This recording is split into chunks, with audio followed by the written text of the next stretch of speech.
भगवत गीता के नाम कुछ पल हर सुबह शाम चैनल में यह अनाम आवाज़ एक बार फिर आप सबों का स्वागत और अभिनंदन करती है।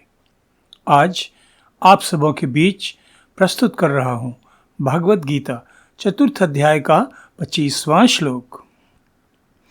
दैवमेव अपरे यज्ञं योगिनः पर्युपासते ब्रह्माग्नौ अपरे यज्ञं यज्ञेनेव उपजुह्यते।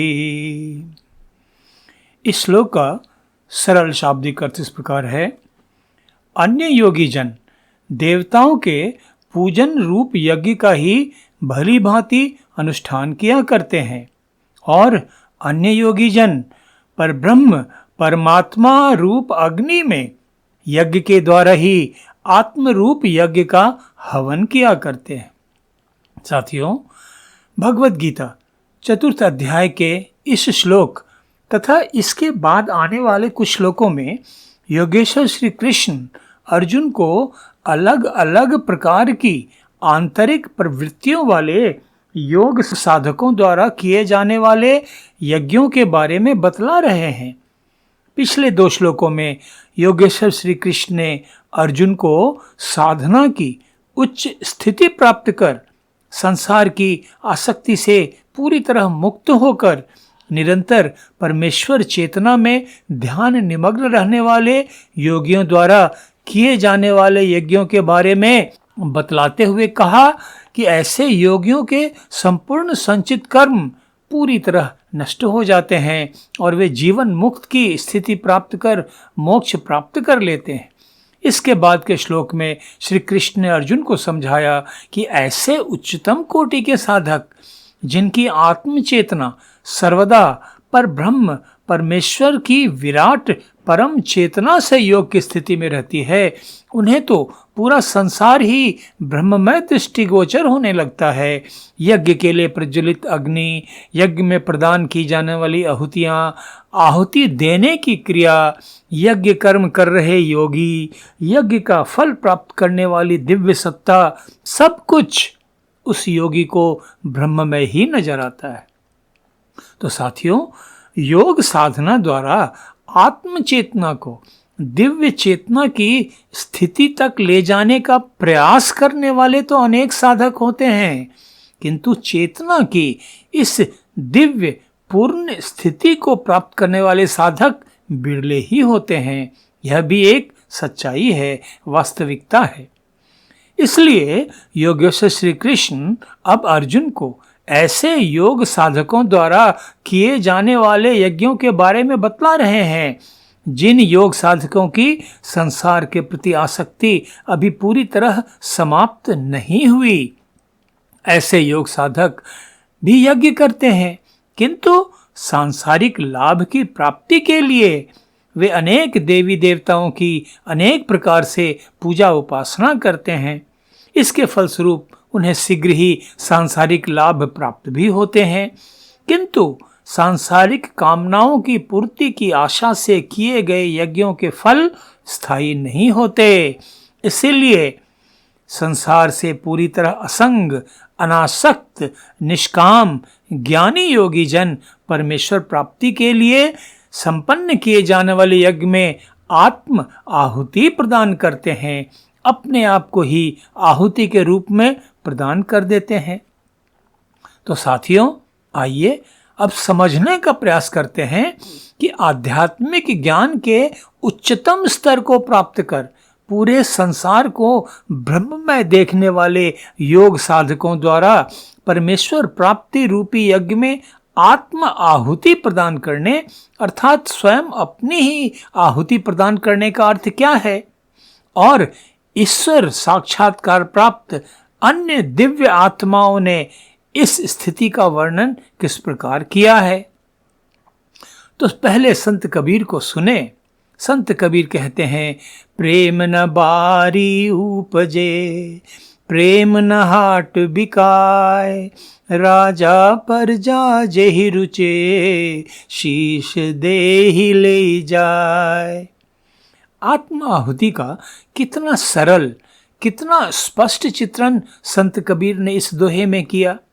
वे साफ साफ कहते हैं कि परमेश्वर के प्रति अनन्य उत्कट प्रेम खेतों में खलिहानों में पैदा होने वाले साग सब्जी की तरह हाट बाजारों में नहीं मिलता। इसे पाने के इच्छुक मनुष्य को, चाहे वह राजा हो या साधारण प्रजा, उसे तो परमेश्वर के समक्ष अपना शीश चढ़ाना पड़ता है। तो भला शीश चढ़ाने का तात्पर्य क्या है?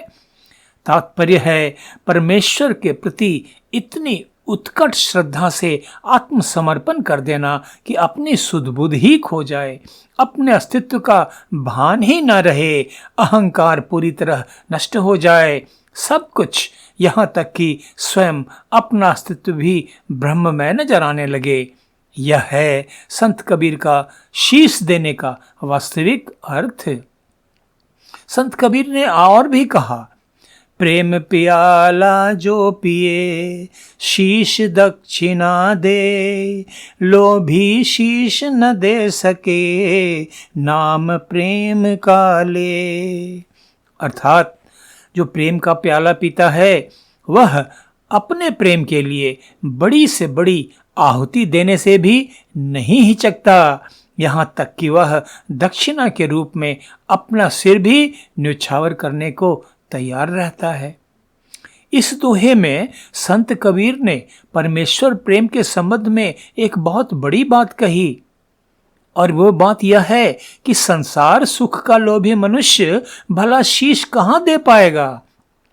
उसके द्वारा की जाने वाली परमेश्वर प्रेम की बात तो बस थोथी बात ही होती है, उसमें कोई गंभीरता नहीं होती। परमेश्वर से वास्तविक प्रेम करने वाला मनुष्य तो दक्षिणा के रूप में, आहुति के रूप में अपने आप को ही समर्पित कर देता है, अपने अस्तित्व को ही पूरी तरह भूल जाता है। यही है परमेश्वर प्राप्ति रूपी यज्ञ में आत्म आहुति प्रदान करने का सीधा सरल अर्थ, पूर्ण रूप से आत्म समर्पण।